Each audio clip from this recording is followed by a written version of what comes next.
Bonjour les 10e année. On va faire une deuxième méthode de résolution d'équations. Je répète, avant ce qu'on a fait, c'était par factorisation à partir de la forme générale. Maintenant, on va trouver une façon de le faire à partir de la forme canonique. D'accord? Donc, la leçon 5,4. On va résoudre une équation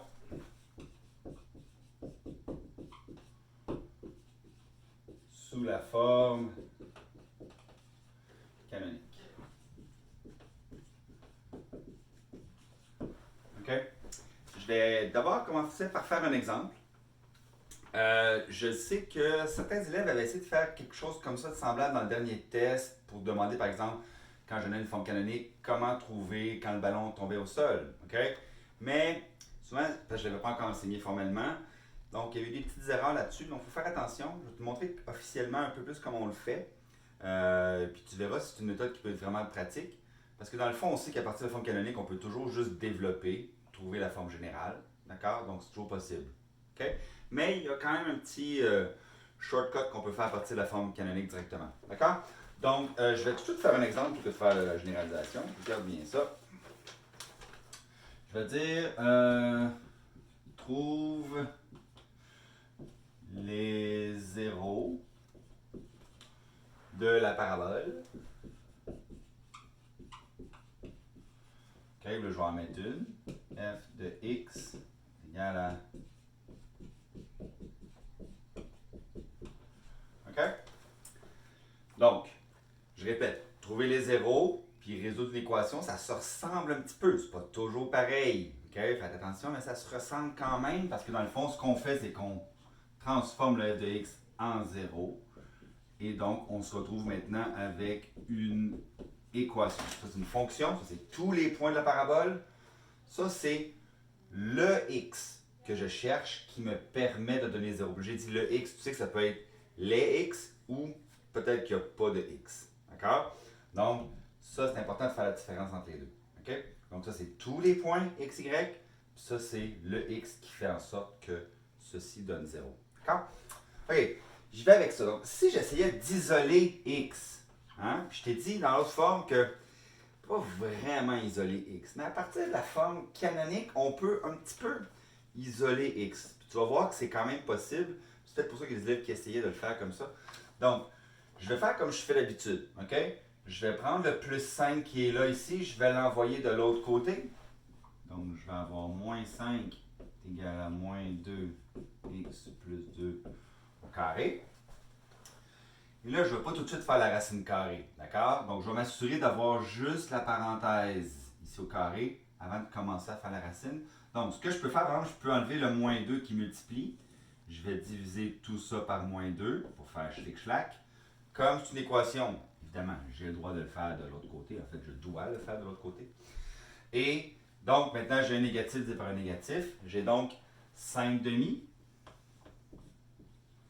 J'aurais pu écrire 2,5, mais pour l'instant, je vais garder en valeur exacte. Tu me connais, là, OK? Donc, est égal à x plus 2 au carré. Donc, ici, il faut faire attention.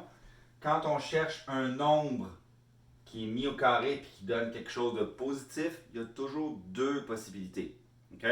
Donc, c'est important de s'en rappeler, là. Ça veut donc dire que si je fais maintenant la racine carrée de chaque côté, il faut que j'ajoute plus ou moins ici. D'accord? Puis ça, là, si tu t'en souviens pas, fais toujours l'histoire de x au carré égale à 9. OK? Et donc, sache qu'il y a deux possibilités, c'est plus ou moins 3. Parce que 3 au carré, ça fait 9, puis moins 3 au carré, ça fait 9 aussi. Donc, on a deux possibilités. Ça, c'est à cause du x qui est ici. Donc, maintenant, ça veut donc dire que j'ai x plus 2 qui est égal à plus ou moins racine de 5 demi. Ouais. Si j'envoie mon plus 2 de l'autre côté, je vais donc avoir moins 2 plus ou moins racine de 5 sur 2 qui est égal à x. Et ça, tu vas voir, ça va arriver souvent. Là. Ceux qui savaient bien utiliser la factorisation compliquée là, avec la complétion du carré à 3 termes, tout ça, là, ce qu'on faisait, là, tu vas remarquer que ça donnait souvent quelque chose un petit peu comme ça. Il y en a un, ça, plus ça, moins ça. OK? Donc, ça veut dire que dans le fond, j'ai deux solutions ici. Ouais? Ma première solution, c'est le plus, puis la deuxième, c'est le moins. Donc, ça veut dire que j'ai x1, le premier x, qui va être égal à moins 2 plus racine de 5 demi, puis x2 qui va être égal à moins 2 moins racine de 5 demi. Ça, c'est en valeur exacte. Si je mettais en valeur approximative, je l'ai fait pour toi ici, ça veut dire que ça donne moins 0,419 et la deuxième solution, moins 3,581. OK? Donc, c'est toujours faire le lien entre la parabole puis ce qu'on a fait. Donc, dans le fond, ce qu'on a trouvé là, c'est ça puis ça. C'est notre fameux R puis notre fameux S. OK? Donc, c'est le moins 0,419 à peu près, puis moins 3,581. Je t'invite à faire pause sur la vidéo, aller dans Desmos, puis rentrer ça dans Desmos, puis aller bien vérifier que j'ai trouvé ça. D'accord? Je t'attends. Oh oui, fais pause là. Je t'attends. Vas-y dans Desmos. Bon, t'es revenu là, t'as fait pause, t'es allé, on peut continuer. OK? Donc, maintenant, ce qu'on va faire, c'est un critère B. Tu vas voir. D'accord? Donc, souvent dans un critère B, je t'ai dit, on part d'un cas particulier. OK? Puis, on va faire une formule qui fonctionne avec tous les cas généraux. Donc, un critère B, c'est comme si je mets mon chapeau de mathématicien, puis j'essaie de comprendre la formule générale. OK? Donc, regardez ce que je vais faire. Je vais dire, on va essayer de généraliser. Généralisation. Ou si tu veux trouver un genre de modèle. OK? Donc, notre modèle, là, c'est que si j'ai y est égal à ax moins h au carré plus k, donc ça, c'est notre forme canonique. D'accord? Évidemment, nous, ce qu'on cherche, c'est un modèle pour quand j'ai 0 est égal à x moins h au carré plus k. Donc, qu'est-ce qu'on a fait tantôt? Dans le fond, ce qu'on a fait, c'est qu'on a pris le k, puis on l'a envoyé de l'autre côté. Vois-tu? Donc, je généralise. Tantôt, c'était moins 5, je pense. Je me souviens plus exactement. Là. Ça va? En tout cas, peu importe, c'était quoi? C'était plus 5. D'accord? Donc, on a envoyé ça de l'autre côté, c'est devenu moins 5. Mais c'est ça la généralisation. C'est qu'on refait la même chose, mais avec des lettres. Donc, mon plus k de l'autre côté devient moins k est égal à x moins h au carré. Après ça, qu'est-ce qu'on avait? On avait divisé par moins 2 de chaque côté. Bien, le moins 2, c'était le a. Donc, dans le fond, c'est comme si je divisais par a de chaque côté. Et donc, ce qui me reste, c'est moins k sur a est égal à x moins h au carré. Après ça, ce qu'on a fait, c'est qu'on a dit, bien, je fais la racine carrée ici pour enlever ça. OK? Donc, on a fait la racine carrée, je vais l'écrire sur une autre ligne. Et on a bien ajouté notre plus ou moins. Ça va? Donc ici, on a moins k sur a égale à x moins h. Et donc, après ça, à la fin, qu'est-ce que j'ai fait? J'avais un 2 ici, je me souviens bien, je l'avais envoyé de l'autre côté ici, tout simplement. Donc, ça veut dire que j'avais plus h. Donc, mon moins h ici devient plus h, plus ou moins racine de moins k sur a. Je viens de trouver une formule. C'est-à-dire que, à partir de ces paramètres-là, tout ce que j'ai besoin de faire, c'est de dire, ben, je prends le h, OK? N'oublie pas de changer de signe, là, d'accord? Si c'était plus 3, ça veut dire que c'est moins 3. Si c'est écrit plus 4, moins 4, si c'est écrit plus 4. Plus ou moins k sur a. D'accord? Donc, on a notre formule. On est capable de trouver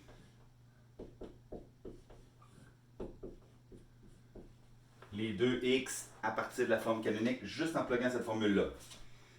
Petit problème, cette formule-là, je ne suis pas sûr si elle est vraiment plus simple que de faire ce qu'on a fait tantôt, là, les opérations algébriques. C'est pas tellement compliqué, tu l'as vu tantôt. Là.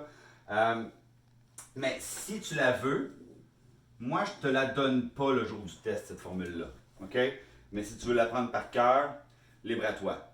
Mais je pense que les manipulations ne sont pas très compliquées ici. Mais ce que je veux que tu comprennes, c'est qu'on est passé d'un cas particulier à une généralisation. Puis non seulement ça, on va analyser notre modèle. On a un modèle ici, OK? Puis il faut qu'il fonctionne. Parce qu'il faut qu'on ait des fois aucune solution, deux solutions ou une seule solution. OK? Donc, comment je peux analyser ça ici pour trouver ces trois possibilités? Bien, le secret, c'est dans la racine carrée qui est ici, là. OK? On s'entend que la racine carrée d'un nombre négatif, ça se peut pas. OK? Donc, si j'ai moins k sur a, puis je veux m'assurer que ça, ce soit positif, bien, tu te rends compte que ça en prend un des deux qui soit négatif. Mais pas les deux. OK? Puis pas les deux positifs, puis pas les deux négatifs. Donc, dans le fond, il faut que le k puis le a soient de signes opposés, qu'on dit. OK?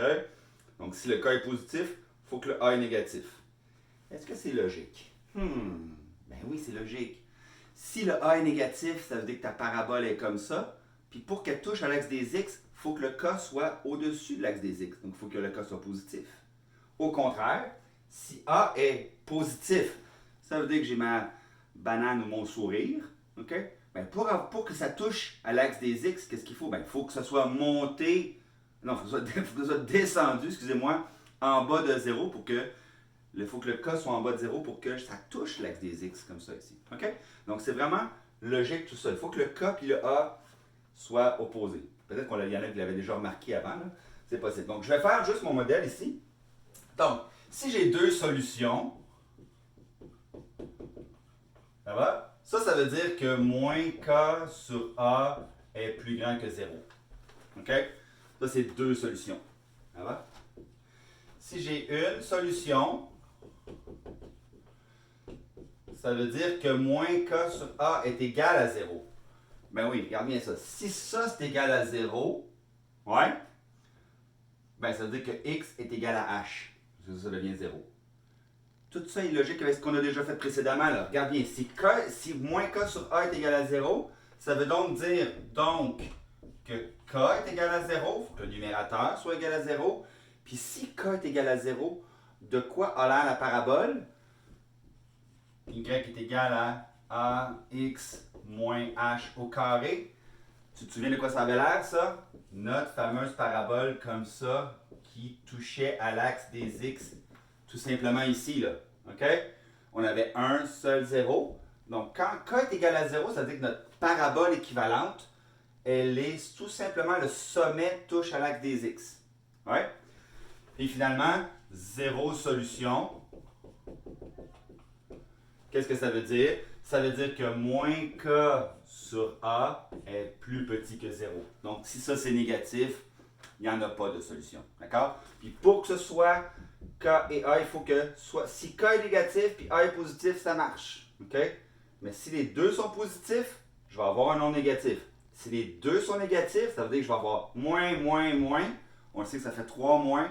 Donc, ça va me donner un nombre négatif. Ça va être en bas de 0. OK? Fait que ça veut dire que ma parabole est en haut comme ça, ou elle est inversée puis est en bas. D'accord? J'espère que ça t'a bien aidé. Maintenant, on va faire juste un petit exemple. C'est ça qui est chouette avec les modèles. OK? Donc, on vient de se faire un modèle. On est parti d'un cas particulier. On a construit un modèle. Puis, tu te souviens de la prochaine étape d'un critère B, qu'est-ce qu'on fait? Ben, on vérifie notre modèle. OK? Donc, je pourrais prendre la formule, d'accord, qu'on avait trouvée. Donc, parce que c'est ça le but ici, c'est de vérifier notre modèle. Je ne suis pas sûr si je vais le faire dans tous les cas ici, mais je vais quand même essayer de te montrer ce que ça veut dire. OK. Je vais faire un exemple avec une mise en application. Tu connais toujours l'histoire d'un ballon, blablabla. Là. OK, je vais juste écrire un ballon, je ne vais pas écrire au complet. Là.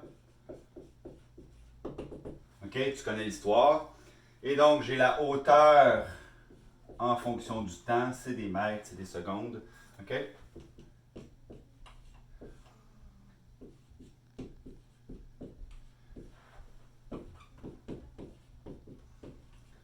Donc, la hauteur du temps, moins 5t moins 2,5 au carré plus 61,5. Ça, là, dans le dernier test d'unité 4, c'était la question des élèves du groupe 3. Okay? Comme quand tu complétais le carré, c'est ça que ça te tenait. à 2,5 secondes. Le maximum, c'était 61,5. H, K. Okay? Donc ça, c'est pour le groupe 3, c'est la réponse, de 6C. Okay? Donc là, j'ai déjà écrit sur la forme canonique, ici, pour te faire ça ici. Je vais te demander deux questions. Regardez. Je vais te demander quand est-ce que la hauteur est égale à 0. Ça va? Donc, je vais vérifier mon modèle. Ça va? Donc, je devrais avoir 0 est égal à moins 5 t moins 2,5 plus 61,5. Je pourrais le faire au long. Tu vois que c'est pas très long. Là. On s'est envoyé ça de l'autre côté, divisé par moins 5, racine carrée. Tu prends 2,5, tu l'envoies de côté. C'est pas si long que ça. D'accord? Mais évidemment, ici, je vais essayer de prendre ma formule, voir si ça fonctionne. Donc, je vais vérifier. Donc, G est égal à 0. Est-ce que mes signes de A et K sont différents? Vois-tu ici, j'ai 61,5 puis moins 5. Donc ça me rassure. Ça devrait être bon. Je devrais probablement trouver deux solutions. L'autre chose qui est importante, c'est qu'il faut que ce soit égal à 0 pour que ça marche. OK? Mon modèle fonctionne quand c'est égal à 0. Okay, on va faire un exemple après quand c'est pas égal à 0. OK. Maintenant, si je veux prendre mon modèle, c'est quoi ma formule? J'ai dit ma formule, c'est... Là, ce ne sera pas X, ça va être T. Est égal à, qu'est-ce qu'on avait dit? On avait dit H plus ou moins la racine de moins K sur A. OK? Donc, T est égal à H qui est égal à 2,5 plus ou moins racine de moins 61,5 sur moins 5. C'est bon? Donc, si tu prends ta calculatrice, là, plus, moins, tu devrais trouver, un petit peu, je l'ai fait ici. Ah non, je ne l'ai même pas fait ici. Ok, excusez, je vais le faire rapidement. Ok, excusez-moi. Vous pouvez faire fast forward sur votre vidéo si vous voulez. 2,5 plus 61,5 divisé par 5. Donc, j'ai 6 secondes. T égale 6 secondes. T1. 6 secondes. Puis le deuxième, je pense que ça devrait donner moins 1. 2,5 moins 61,5 divisé par 5. Moins 1. OK? Si on avait factorisé, on aurait trouvé ça aussi. OK? Ceux qui avaient factorisé le trouvaient, là, c'était T-6, T-5.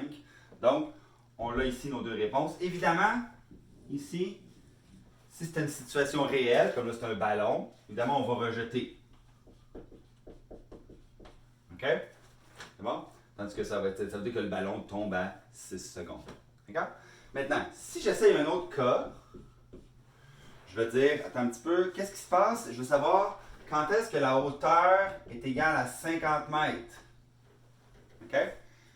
Donc, dans ce cas-là, il faut faire attention. Ça veut dire que quand est-ce que le ballon est à 50 mètres dans les airs, ben, tu vois ici, mon maximum, c'est 61,5. Donc, si je fais un petit croquis là ici, ma hauteur initiale, on ne l'a pas ici, on n'a pas la version. Mais c'est quelque chose comme ça. On sait qu'on tombe à 6. OK? Et moi, je veux savoir quand est-ce qu'il est à 50 mètres. Donc, vois-tu qu'il va y avoir encore deux solutions. Il va y avoir la solution ici et la solution ici. Il va y avoir deux possibilités. OK? Puis je t'ai dit, je pense dans la vidéo d'hier, ou dans notre rencontre ce matin, que c'est comme si je prenais cette parabole-là, puis je la diminuais, puis je voulais voir où est-ce qu'elle tombait à 0 ici. OK? Regardez pourquoi ça fait ça. Donc, 50, OK, je vais remplacer H par 50.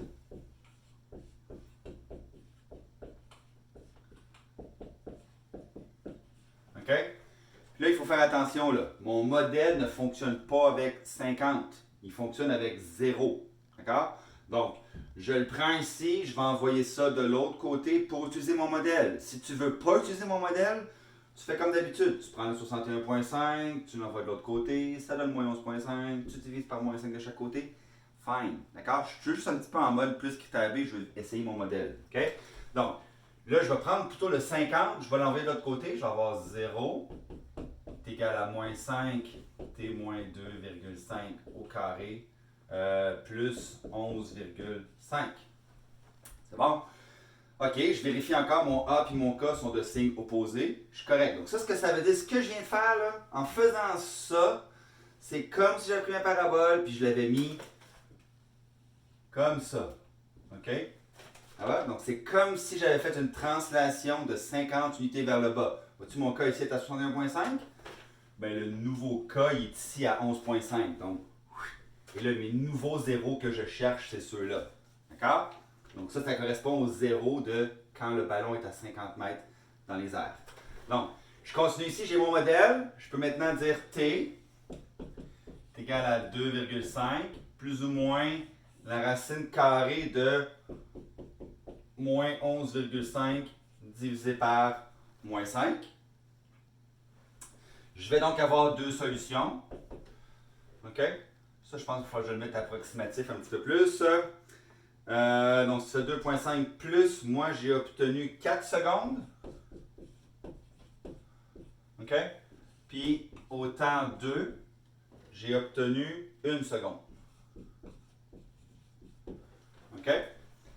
Donc, ça veut dire qu'à 1 seconde puis 4 secondes, le ballon monte. À 1 seconde, il est à 50 mètres. Il atteint son maximum. Il redescend. Il atteint 50 mètres une deuxième fois. Puis il tombe à 0 à 6 mètres. À 6 secondes, excusez-moi. OK? Donc, vois-tu, mon modèle ici peut servir.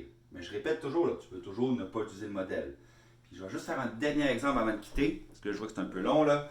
Et je ne vais pas prendre trop de temps là-dessus. Juste pour vérifier mon modèle. D'accord? Donc, je vérifie mon modèle pour les trois situations que j'ai dites tantôt. Donc, tantôt, on avait deux solutions. OK? Si je mets exactement 61,5, d'accord? Je vais faire rapidement. Si je mets H égale à 61,5, ben, tu vas comprendre assez vite qu'est-ce qui se passe. J'ai 61,5 est égal à moins 5 plus 61,5. Donc, vois-tu, ce qui se passe, c'est que quand je vais envoyer ça de l'autre côté, ça va me donner 0 égale à moins 5 t moins 2,5 au carré plus 0, là, ok, je ne le mettrai pas normalement. Et donc, tout ce qui me reste, c'est ça ici. Puis mon modèle, qu'est-ce qu'il dit? Il dit t égale à h, donc 2,5 plus k divisé par a. Donc, je vais avoir 0 divisé par moins 5. Ceci va donner 0 et il y a une seule solution, c'est 2,5. Puis c'est normal, ça représente le sommet. Et c'est comme si j'avais pris ma parabole, puis j'avais fait une translation jusqu'à ce qu'elle touche à un seul point sur l'axe des X. OK? Et je continue une autre possibilité. C'est-à-dire que si je dis H est égal à, mettons, 65, OK? Ben, tu vois que 65, c'est plus haut que mon maximum. Donc, normalement, mon modèle devrait me dire que ça ne marche pas. OK? Donc, je vais le faire rapidement. Ce qui va se passer, c'est que je vais avoir 65 est égal à moins 5 t moins 2,5 au carré plus 61,5. D'accord? En envoyant ça de l'autre côté, qu'est-ce qui va se passer? G0 est égal à moins 5 t moins 2,5 au carré moins de 3,5. Vois-tu? Et aussi, si le H et le K sont de même signe. OK? Donc, dans mon modèle, ça ne fonctionnera pas. Parce que mon modèle dit T égale à 2,5, mon H, plus ou moins la racine carrée de moins K sur A. Donc, ça veut dire 3,5 divisé par moins 5. Et ça, c'est un négatif. Il n'y a aucune solution possible. OK? Là, c'est pas 2,5. C'est à cause que ça se peut pas, tout ça se peut pas. D'accord? Faut faire attention, là. C'est ce que ça veut dire. Donc, j'espère que vous avez quand même apprécié. C'est un peu rare qu'on enseigne ça. Il n'y a pas tous les profs qui enseignent ça. Moi, je suis comme parti parce que j'ai déjà fait un critère avec les élèves là-dessus. Donc, je voulais te l'enseigner pour ne pas oublier qu'on peut faire des modèles. Je répète, la formule, tu la prends par cœur ou tu le fais vraiment manuellement. Là, à chaque fois, ce n'est pas un processus qui est trop compliqué. D'accord? Ciao, bye!